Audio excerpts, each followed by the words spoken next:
first days we got to Canarinho, we went and visited the NGO that works with the communities in and around the Amazon area. This organization is called Saúde Alegria. During the meeting with Saúde Alegria, we learned about how they funded this project where they placed this hydroelectric dam into a community, thinking that it would improve their way of life. But what they found out was that it had a negative impact that they did not foresee. We wanted to explore what the people of Banal wanted in forms of technology, which would be like Wi-Fi, television, and cell phone service, and what they thought would be the positives and negative changes in technology.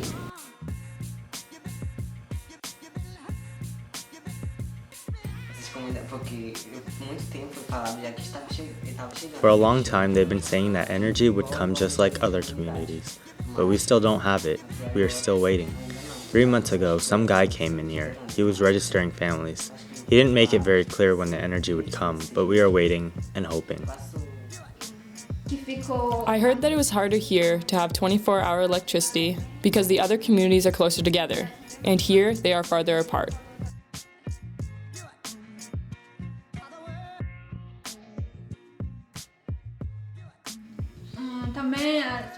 What can happen is that we spend a lot of our time on our cell phones, watching TV, and people going to bed late. These are the negatives that can be bad for your health.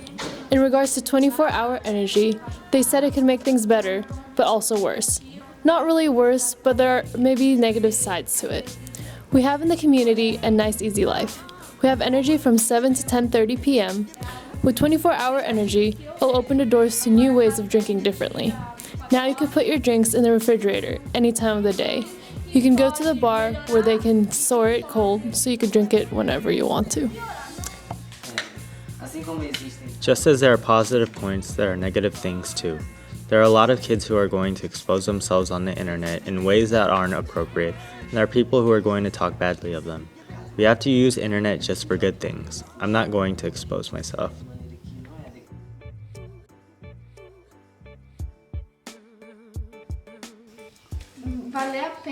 Because if you use it in an appropriate way, it'll be worth it. For people who don't know how to use it, well, it can definitely cause bad things. 24-hour energy, internet, Wi-Fi, cellular service, you have to moderate it to use it.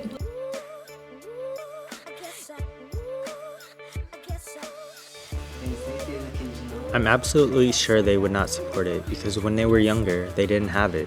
They wouldn't stand behind this idea. My grandmother would say she doesn't want to have 24-hour energy because nobody would go to church and would stay home and watch television. My mother, she is 48 years old, but she wouldn't agree with certain uses of these things. But she would 90% accept and 10% wouldn't because of using it in the wrong way. Social network, research and study, and entertainment she would be in favor of. In terms of 24-hour energy, she wants this energy because it would bring benefits to the homes. If we had 24-hour electricity, we wouldn't have to buy ice to store the food.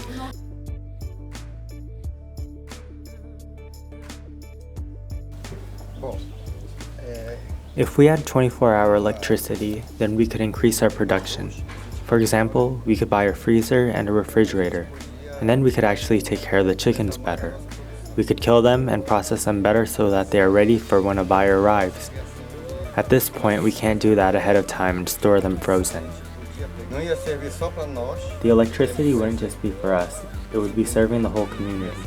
If we had 24/7 electricity, we wouldn't pay 30 reais for 3.5 hours of electricity. We would probably have to pay a bit more, but they could have electricity for a lot longer and do more with it.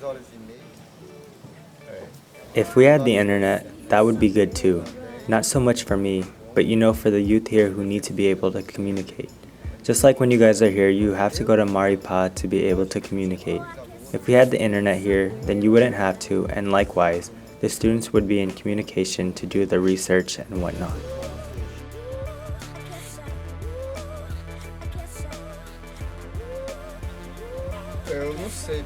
So the internet, just as it captures good things, it also captures bad things.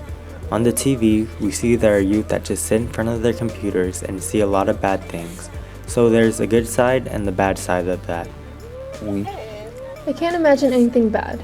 From the standpoint of food, we could have refrigerators and our food would stay better longer.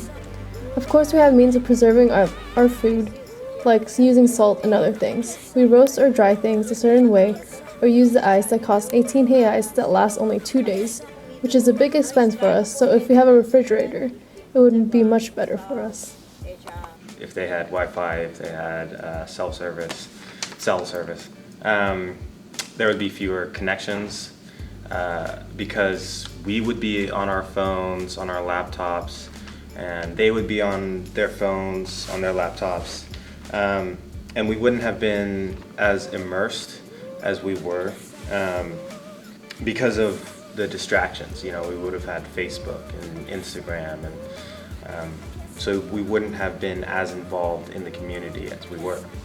There were a few times that we forgot to charge a camera or a tool when the generator was on, so we couldn't use it that day. But you know what? We got by. You know, we didn't need it. We were 18 students from America thrown into this environment with limited technology, but we adapted. And I think by the end of the first week, we were used to it.